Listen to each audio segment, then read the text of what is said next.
Hello, everybody. Saturday, 22nd of May, 2021. We're here to review last night's fantastic Friday Night Smackdown. I'm joined by my regular co-host, none other than the man from SCW, Steve. How are you today, Steve? Great to see you this Saturday and to be discussing wrestling again.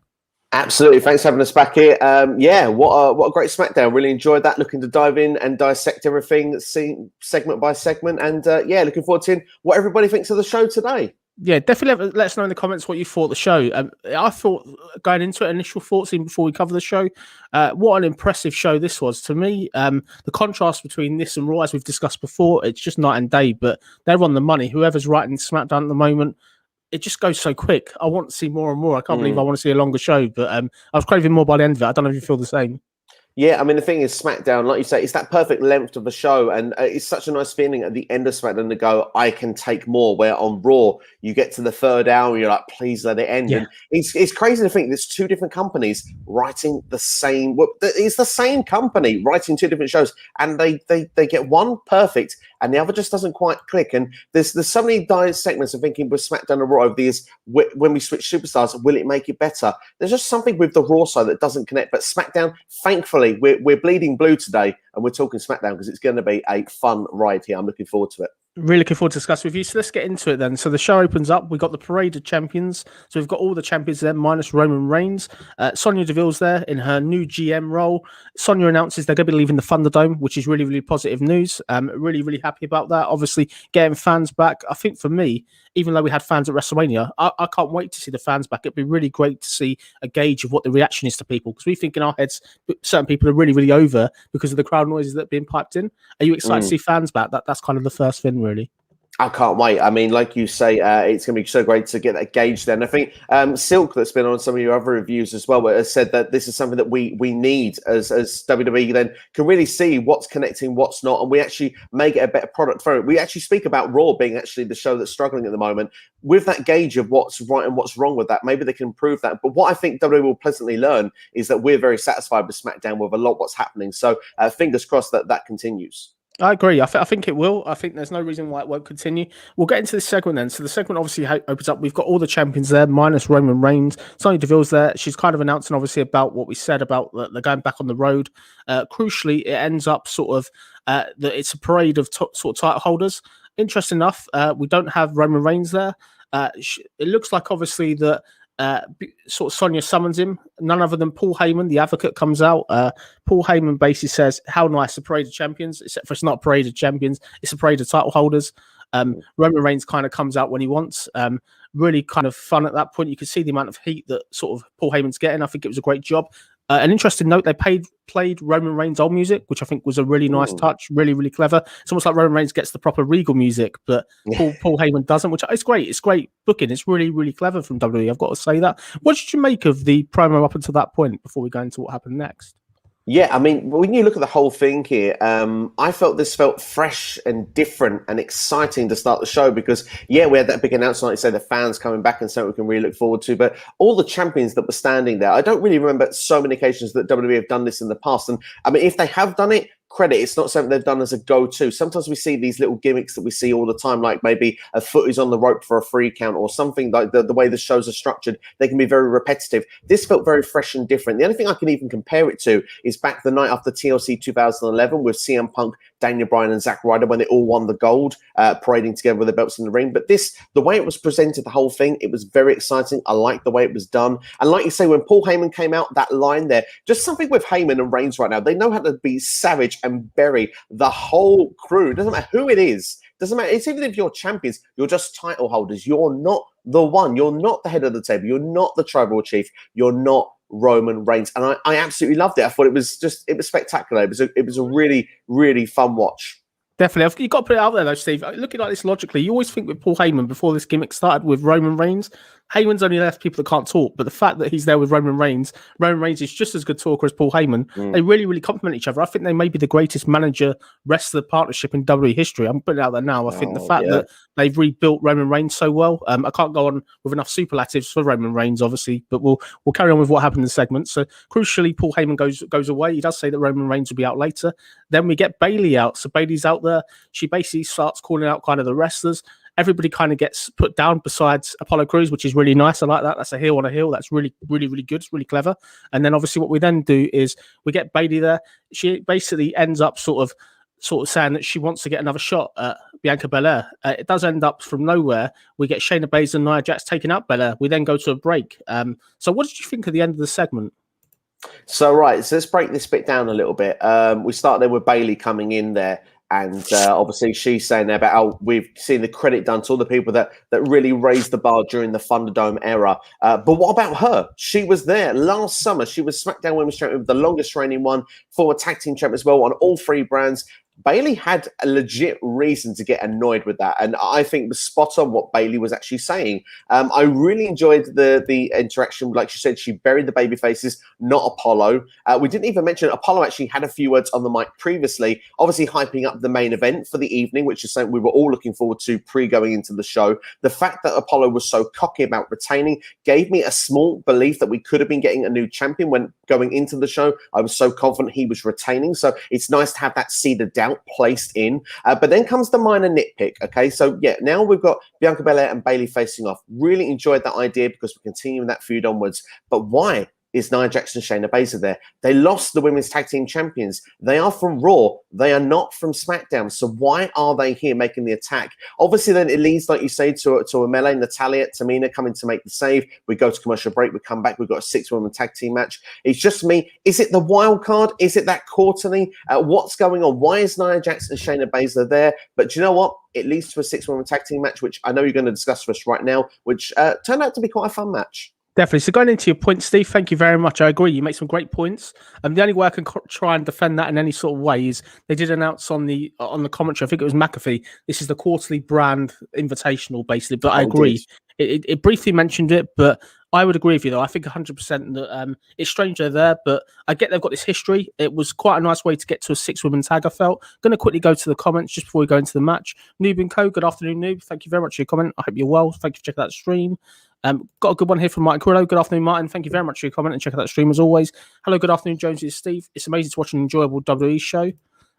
We agree. And we've got another one here from Radar for Wrestling. Good afternoon, Anthony. I hope you're well. Thank you for checking out that stream as always. Hope you enjoyed Smackdown. I saw your review. It looked like you did, definitely. Got a good one here from Martin Carrillo as well, just before we go on to the match. Paul Heyman turned heel on Bianca in the opening segment. It's exactly what you said, though. He destroys everybody. Same with Roman Reigns. He absolutely destroys everybody. So let's talk about this 6-women tag match. So, yeah, I thought this match was really, really good, although we've seen sort of elements of it quite a bit recently. I quite liked it. I liked a lot of it. There was a lot of sort of chaos in it. Crucially, though, we end up with sort of Natalya basically getting submitted, and she submits to Shayna Baszler.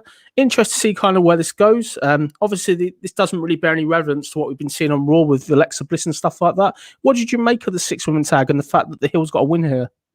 It was interesting. The Hills won. I mean, I think it was the right call, but it wasn't actually the fall that I was expecting to happen. I thought Bayley was going to be the one pinning someone else, maybe one of the tag team champions or Bianca Belair to really set up them to have another feud for the next pay-per-view. But instead, we've actually built where Shayna Baszler finally picked up a victory. I don't know the last time she had a win on WWE TV, so I'm really happy to see that Shayna Baszler picked up the victory. The only thing at the expenses, we've got a rematch for the Women's Tag Team Championships, which I feel we've seen this match a bit too much.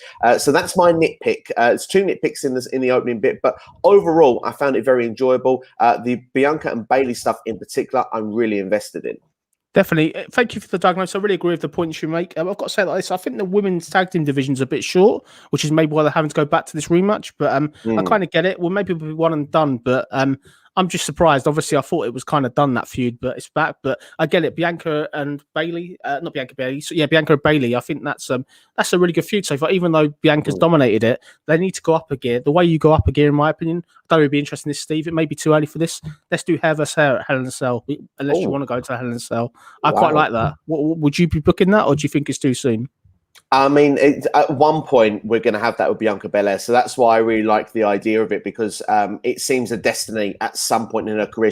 Maybe it's something like maybe she only has to put up her hair. Because, I mean, Bayley's always got a fairly short haircut already. And obviously, unless they're going to go with the bald gimmick, it could be a fun twist. It could be something that could be done. I think something you've touched on something that will happen in WWE one day. The question is this the right rivalry for it? I think maybe Sasha's the one, really. Maybe Sasha Bianca probably is the one with the real heat and hatred there, but it's good. It just depends on what they want to do, because this is a great placeholder feud, even if it's very one-sided so far, just until Sasha comes back. I think I want to see this again. I'm really excited, even though I've seen this match loads of times. I'm quite happy to see it again on a pay-per-view. I'm pretty sure you feel the same. Yeah, I mean, the thing is, Bianca Belair's on a roll right now, probably arguably the best role of her career. Bayley, I'm happy to watch her anytime in WWE because I love her heel gimmick. I always thought that the hugger was the destined to be the top babyface of the company. Didn't quite pan out the way it was meant to, but this Bayley, this has got star written all over it. And if she's not involved in this rivalry, sadly, I feel that she's not going to be that much of a focal point right now on SmackDown. So, no, if it keeps Bayley in the title scene, it keeps this rivalry going. Matches still feel fresh at this point. Just keep it going. I've got to say, Bayley's that over. Even my wife comments and knows who she was. I was watching SmackDown earlier this morning. My wife goes, "That's Bayley." I was like, "How do you know it's Bayley?" I was just amazed. That shows you how good Bayley's working. She doesn't watch wrestling, but yet she knew Bayley was. That's credit to Bayley. Then she's obviously heard her in the background. I thought she's a bit nuts, really. I think. You know what? She's doing something right, clearly. Shout out to Emma, my wife. Anyway, I'm sure she'll be watching this. But going to be going forward then. So obviously we had this fun promo from Aleister Black. It was great to see it. This one was very, very dark. There's dragons and stuff. It looks like he's almost changing a metamorphosis. It's a bit like the Fiend almost. It was almost like a brand new kind of Aleister Black. I thought as this promo went on, I was thinking, this is great. I really want to see him wrestle. Obviously, what happened at the end of the show, it's superb, really. They couldn't have planned it perfect. What did you think of the vignette? I loved it. I'm going to really sound like a media geek now, but the cinematography of this was absolutely superb. Like you said, the way it blended from the cartoon to black in so many different sort of takes, it was really well put together. I just love the darkness, the feel of it. You kind of get an energy that's something very special when he's come on. The actual words and substance to me don't mean so much, but it's covered over so much by the way it's presented on screen. The way it's presented is just, it's second to none. And like you said, I got a real buzz. I'm really into this character of what they're doing with Aleister Black. I can't wait to see what is presented on screen. And we didn't have to wait too long to see who that first target would be, because we knew Black was actually saying more or less, it's time. Yeah, I like it. I really, really like it. Going to go to the comments. Got one here from Anthony, Rated R Wrestling. I hope we get a two-man power trip with Reigns and Rollins. Could be fun. What do you think, Steve? Well, it'd be almost like Austin Triple H, like a 2001, wouldn't it? Definitely. Noob and Co. Shayna Baszler should be going after the Raw Women's title. Oscar Bailey, Sasha Banks, Charlotte Flair got their shots at the title. I agree. We want Shayna Baszler back in a singles capacity. I think everybody's wanting to see that, really. Let Nia Jax and Alexa have this Lily feud that's probably going to happen in the coming weeks. And let's see Shayna as a singles wrestler. I think that's the way to go. Got a good one here from Mike Carrillo. Thank you for comment, Martin. It's the brand invitation. They even forgot they need to keep Shayna and Nia over there on Raw. WWE, I guess, need more heels or women. That's the solution. Yeah, maybe time to call some people up. I don't know what you think. What do you think of that, Steve?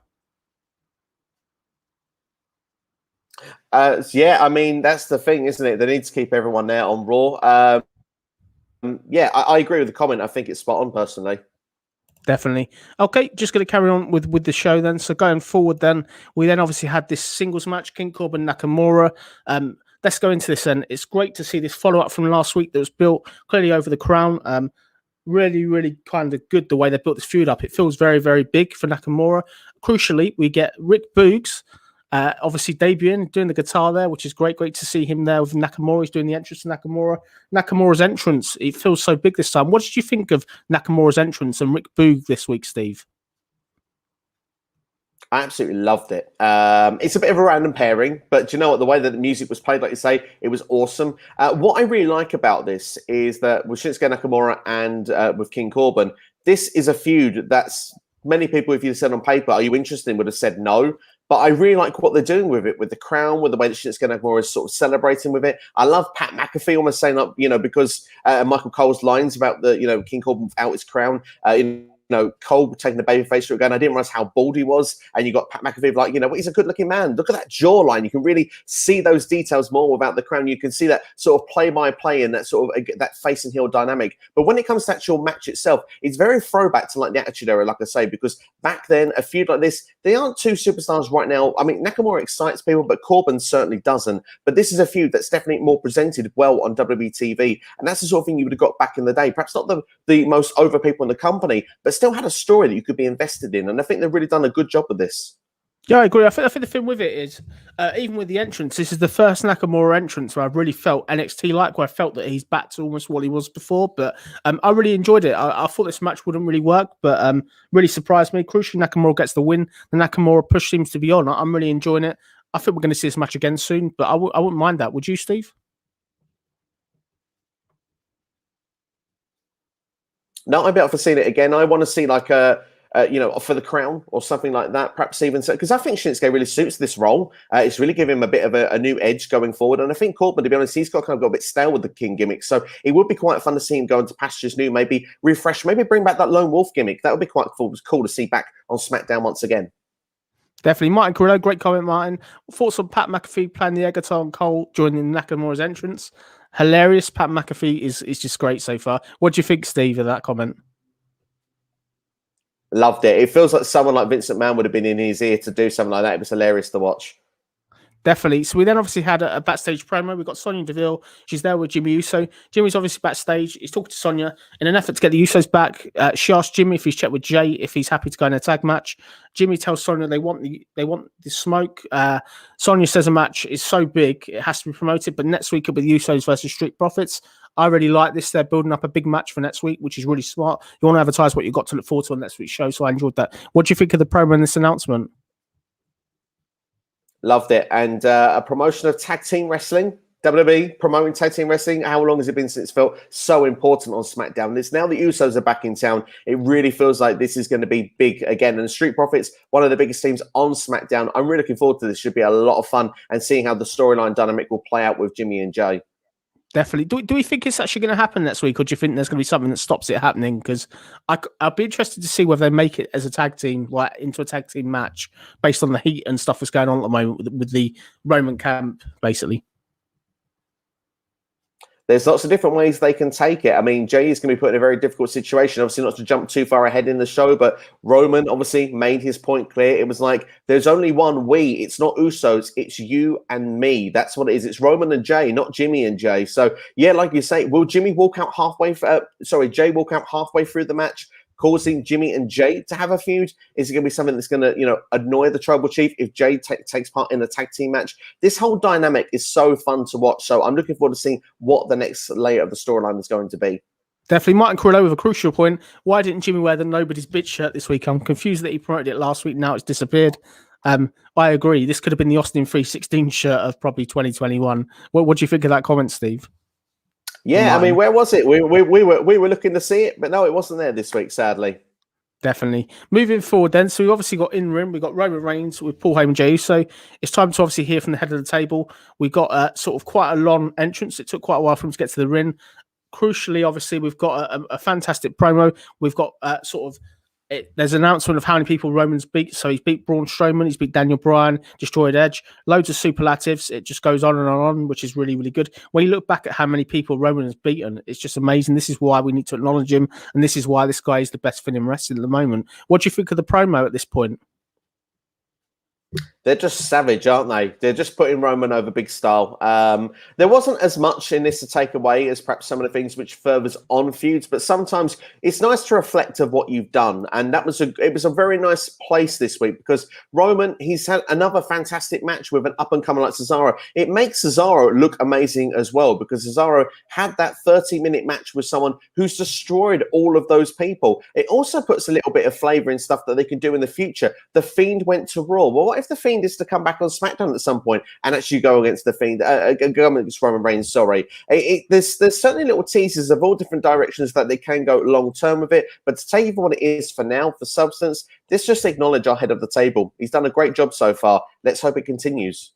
Definitely. So crucially with this segment, as we carry on, it does end up with Roman demanding Jimmy Uso come out, but Cesaro comes out. Roman asks, what are you going to do? You've only got one arm. The best thing of all is when Roman says the line of turn that peasant's music off. I thought that was proper heel heat. What did you think of that one line from Roman? It was cutting, wasn't it? Again. He's not holding back any time right now. And the thing is, it's for other people then to actually raise their game and get to his level. I don't want to put the super lads out there, but for me, every time Roman Reigns speaks and he comes out with these put downs, I feel like I'm watching The Rock back in sort of the Attitude Era when everything he says just connects. It's just so refreshing to see. I'm really kind of enjoying it. I'm pretty sure you're enjoying it every week as well. Definitely. Mike Absolutely, Carrillo like here. you say, when it hits home and it connects. Love it, Mike Carrillo. We have to over-acknowledge the tribal chief for standing in the room for minutes. Yeah, perfect. Okay, definitely. Great comment, man. I agree with that. Sort of moving forward then. So then obviously we are going to go forward with this. So crucially, it ends up with obviously Cesaro is out there. It does look like Cesaro is going to come to the ring. He says to Roman, why not have another match? Why can't I challenge you again for the title? Crucially enough, we get Seth Rollins taking him out. He takes him from behind again. He takes him out. Seth Rollins does a massive beatdown. It looks like Seth Rollins has snapped. His eyes are kind of popping out of his head. This does end up with Seth Rollins do 3 curb stomps, leaving Cesaro in a crumpled heap. What's your thoughts of this attack by Seth Rollins again? Yeah, interesting that they've done another one of these attacks once again. But my wonder is where it's going to lead to. Is it another one-on-one match? Is it Hell in a Cell? Will it lead to actually the triple threat match, maybe with Roman Reigns? Is they're all in the same segment? There's certainly different lots of layers of where it can come from. I love the fact that Seth Rollins just has this different psychotic side that he says almost he doesn't want to bring it out of himself, that Cesaro is making this happen. It's certainly a fun watch. I'm looking forward to what the next layer of the story is. It's almost that starting building block for the next chapter. Definitely, they've done a fairly good job of this. This is a match I want to see again, despite seeing it at WrestleMania. We've seen it sort of obviously quite a few times now. For me, I think it'll probably be the singles match. I can see this as being one of the matches in Hell in a Cell, although a triple threat would be nice. What I would say to you, Steve, is if we don't get this as a triple threat, who do you see as Roman Reigns facing at the pay-per-view next? Right now, I'd say Jimmy Uso would be the other one if it's not going to be either of them two. And Jimmy was the one that I put for my video earlier this week on my channel. So at the moment, I'm in camp Roman versus Jimmy. I think it would suit well for the Hell in a Cell stipulation, just like they had with Jay last year. I've got one for you, Steve, putting out there to make this even more intense. So it's a Hell in a Cell, Roman Reigns, Jey Uso, and Jimmy Uso, and we make Jey Uso the special guest referee. What do you think about that? I think that would be great television on top of a fantastic match. Yeah, that would be awesome. That would be awesome, especially if you put Jey in the position of what are you going to do? Which side are you on? Pick your poison. That's pretty much where we've got to go with it. Definitely. So we obviously go on to our next thing. We've got a singles match. It's Dominic Mysterio facing Robert Roode. So obviously one half of the tag team champions, Dominic Mysterio. Obviously we've seen this match quite a few weeks recently now. So it's okay to see it. I'm hoping this will be a feud ender. Crucially, Dominic Mysterio gets the win after the frog splash. This just carries on kind of the feud where we've had sort of the Mysterios destroy Dirty Dogs week on week, really. What was your thoughts on the match and the Mysterios picking up a win, or Dominic Mysterio picking up a win here? Yeah, it was a bit weird that they continued this storyline on, because it's almost like Dominic, what is he doing? It's almost like that he doesn't belong there. But Dominic's been there for a long time. That part of the storyline hasn't really connected with me. But we need to kind of, if we're going to do a rematch with this one, for me, it needs to be on television. It can't carry out to the next pay-per-view. I think we need to build to different challengers. Maybe, Chad Gable and Otis, they were actually on a roll, the Alpha Academy, picking up many victories of the Mysterios earlier on this year. I think that should be the number one contenders going forward. They need to get this rivalry done for me. That's a great shout, really. I think the Alpha Academy, as you said, will be a really good pick. I just hope it's done. I don't want to see this match anymore. We've seen it quite a lot, but it's okay. I just think definitely something new. Let's get this match one and done now. I think I always hate it. I don't know if it's just me, where we get the tag team champions in singles matches. I think the whole point of tag team wrestling is you're there as a team, defending the belts, winning tag matches together. The singles element is okay 1 week going into a pay-per-view, but for me, I find it a bit disappointing. Do you think that's right or wrong, really, Steve? Sometimes it helps to break up the feud, because obviously there's only so many tag teams on there, so to break them in singles matches, that can add up. But at the same time, like you say, tag team wrestling, you build on that because they're a tag team. They're supposed to be together as a team. So I agree with your point. I think you make a fantastic point. You need to find ways of keeping the division fresh without oversaturating those rematches. Definitely. Martin Carrillo, all these beatdowns should have happened during a feud at WrestleMania. Yeah, I agree. Great comment, Martin. Again, what do you think of the comments, Steve? Yeah, which rivalry we're referring to here? You want to make, was this with Cesaro and Seth? Yeah, Cesaro and Seth. Yep. Yeah, I mean, I would have been down for that, because at that time it was all about the spin, wasn't it? But it seems the King of Swing that's gone to the back burner now. We're not seeing that or the UFO since Cesaro's been taken a lot more seriously straight away, and they've really intensified the feud here. But yeah, I mean, going to WrestleMania, that's the biggest feud of the year for someone. So yeah, they probably should have done this earlier. Fair point. So moving kind of forward, we obviously have a backstage segment. We've got Roman Reigns, Paul Heyman, and Jey Uso. Jey approaches Roman cautiously and tells about next week's match. Roman is passive-aggressive, but he does welcome his cousin. The situation continues to get a bit more weird week by week. What did you think of this promo? It's heating up, that's for sure. Jay's facial was absolutely fantastic, the way he reacted, because you can see he's literally in the tug of war right now. And yeah, like you say, he could be continue to be put in that position as this continues week by week. And I'm looking forward to seeing it play out. It's been amazing so far. Definitely looking forward to see what they do next. It's going to be fun. I think next week will be a crucial week. The storylines basically develop. I'm sure we'll probably get Roman Reigns and that challenger coming out of next week's SmackDown, which will be an interesting thing to see. I'm sure you agree. Yeah, I think so. I think that this is gonna be the placing point. This match next week with the Usos and Street Profits has got a lot more importance than perhaps what could necessarily meet the eye. Definitely. So we're going to get into this main event. So this was your Intercontinental Championship Fatal 4-Way. Apollo Crews defending the belt with Commander Aziz against Big E, Sami Zayn, Kevin Owens. On paper, this match was going to be fantastic. It blew me away. It was by far one of the best matches I've seen this year in WWE. I thought it was really, really good. It was exciting. It was non-stop. You never knew who was going to win. And I just think it did a really good job. Everybody got time, and there's some crazy bumps like Kevin Owens over the ropes, flipping, Sami Zayn doing flips. It was just absolutely insane. Crucial, as we go towards the end, we go to the last part of the match. It does end up with Sami Zayn entering the ring. He charges at Crews. Big E intercepts him. He hits Uranagi. Big E then drops Crews, and then Commander Aziz kind of sort of looks like he's in a brawl. From nowhere, Big E comes into the ring. The screen goes black and white. We get some mist. And then from nowhere, we get Aleister Black. Aleister Black is back. He's returned. Black makes his way to the ring. He connects the Black Mass on Big E. Apollo Crews sneaks in and gets the win like a coward. Basically, afterwards, Apollo Crews celebrates. And then Aleister Black looks really, really happy. What was your thoughts of this match and this great ending of SmackDown? Yeah, it was a really, really strong match. I enjoyed it. Like you said, there were so many near falls, so many points where you thought maybe someone would actually win the championship. It got to that point where even Big E had came over Commander Aziz, so it looked like at that point it was going to be a clean finish. And then, yeah, like you said, that big sort of change in the end there, the lights going funny. Aleister Black obviously making his appearance there. Love the continuity, by the way. Did you see the one contact lens that he did to cover his eye? Like that little touch. That's good. That's a good player. Hello, we there? We still here? Yeah, we're still here. Sorry, Steve. I heard about the contact lens, and then you're back. I heard everything. So the contact lens was a really clever play. That's where I kind of got up to. Did you have anything else you want to add before we go into sort of what that means for WWE next, Aleister Black, basically?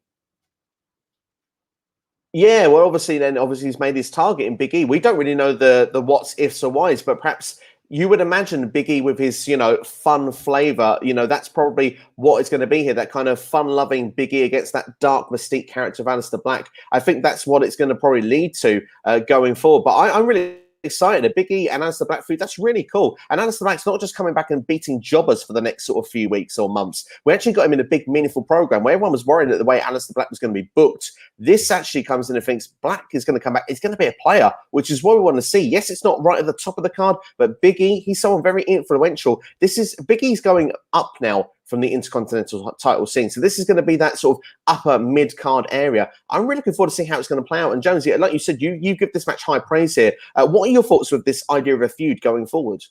I'm excited by it. I think it's something new. It's fresh. It gets Aleister Black up there. There's a cameo from the cat there. So I think it's going to be exciting. I'm really looking forward to kind of seeing it. It's something new to see. And I really think it's going to be fun. I think the fact that you got Aleister Black there, really interesting. I just want to raise this with you, Steve. Quick point before we rate SmackDown as an overall. Obviously, there was rumours 2 weeks ago about Aleister Black going to Raw. Were you surprised to see him debut on SmackDown? I know the Vignettes have been playing. It's great to see them stick the cause and put him on SmackDown rather than the mess that is Raw, really. What did you think? He could be very well used on Raw if they want to try and improve that show. But at the same time, what I would say is, those Vignettes have been playing on SmackDown. It's been building towards a SmackDown return. So, I'm pleased to see him on the blue brand. Right now, it feels that a lot of things SmackDown does is very positive. I've got more faith in their creative team to do something good with Aleister Black than to do with the Raw side. And especially feel with the Raw side, they might give up on it in a few weeks, where I feel with SmackDown, you can see with things like, for example, Apollo Crews, longevity with the character, giving it time to breathe, to develop. I feel Apollo Crews has really come on since the start of this gimmick that he's got. Just imagine if Aleister Black can play with this character like it is for the next sort of weeks and months. We could get like a big star out of this. So no, I'm happy that he's on SmackDown. I'm really looking forward to seeing what they do with it. I think if this guy's built up right, I could see him eventually having a program with someone like Bray Wyatt potentially. I think that could be something that's interesting. The different Dark Master, that type of stuff. I think that would really kind of work. But credits to WWE, really, really good. It was a great way to debut him. Really enjoyed it. So going to go to the comments here. Got one from Mike Grillo. Thank you for your comment, Martin. The Fatal 4-Way was incredible. Everyone did have a chance at winning. This type of wrestling should always be main eventing. I like things when they get pre-announced, so I can look forward to next week. Nice. I agree, Martin. I'm very much the same. Back in the old school, being an old school kid, I used to love the old sort of, this is coming next week on Raw, this is coming next week on Nitro. It's better when you know what you got coming up instead of just going into a show totally surprised. Anything you want to add on the comments, Steve? Yeah, I mean, the thing is that's always good when you have time to promote what's coming on the next week. And obviously that Fatal 4-Way, we've had a week to look forward to that. Now we've got a week to look forward to the Profits versus the Usos. Definitely, it's going to be good. It's going to be a good match. Definitely, that's for sure. So if we're going to rate SmackDown then, give me a rating today out of 10, Steve. What do you think the show was out of 10 this week? Ooh, I'm going to go for a high 8.5, I believe, this week, because I think it's been a fantastic show. And there's a couple of nitpicks here and there. But for me, I've really enjoyed it. It's a free, fun show. And I want to sit down and have fun when I watch SmackDown. Even the small things, there was like details of importance given in it. So no, I think the show deserves a solid number. So 8.5 for me. Great show. I think for me, I'm definitely going to go an 8. I think it was really, really good. It really sort of left me excited. I love the main event. The main event made the show for me. But as I said to Steve before we were on the air, half hour into the show, I was like, wow, so much has happened already. They the time management, the planning stuff is just done so well. I really have got positive hopes that when we get these new sets and going into Raw and the fans back, I'm hoping Raw can be kind of similar. I haven't given up on that belief. What do you reckon of that, Steve? Am I crazy, or do you think it's too much to ask? Well, I mean, the thing is with Raw, I hope that's the thing for me. If you can get it where it's decent, I don't want it. Well, I do want it on the level of SmackDown, but if we can get it to at least where it's watchable every week, where it doesn't feel like it's a slog, that's a great start with Raw. And then perhaps, later on we can see what we can do with the characters to try and push things up to where it's at the same level as SmackDown. The only way right now I see that Raw can be better or as good as SmackDown is moving Roman Reigns to Raw. And I personally don't want to see that happen anytime soon. I think Roman is in the right home on the blue brand. I'd agree with you, definitely. Just before we end the video today, Steve, please tell everybody what you got coming up on your fantastic channel in the next week. Thank you very much. Well, SCW, the wrestling channel, is available on YouTube now. Ask SCW, answering your questions in the wrestling community, is dropping tomorrow. And there'll be 3 live videos next week going for AEW's Double or Nothing predictions, as well as that SCW Live. We'll be joined by Rated R for Wrestling on that particular one. And also, we're going to be doing a live retro review as well with yourself, Jonesy, and Wrestling by Waldridge. Going to be doing In Your House Bad Blood, which is from 1997, the first ever Hell in a Cell match between The Undertaker and Shawn Michaels. So lots of content on the way. Should be a lot of fun, and I hope to see you all there. Looking forward to it, Steve. Thank you. Steve, listen, I want to thank you so much for doing the show as always. That's it from us here. I want to thank you all for watching. Thank you all for joining and watching us. Hope you have yourselves a great rest of the weekend. Enjoy the rest of your weekend, whatever you do. As always, stay well, be safe, and thank you for all the support. If you can on the way out, please give it a thumbs up and please subscribe. Really appreciate that. But that's it from us here. I hope you have a good afternoon. This has been Jonesy, joined by Steve from SCW, and enjoy the rest of your afternoon. Thank you for watching. Thank you.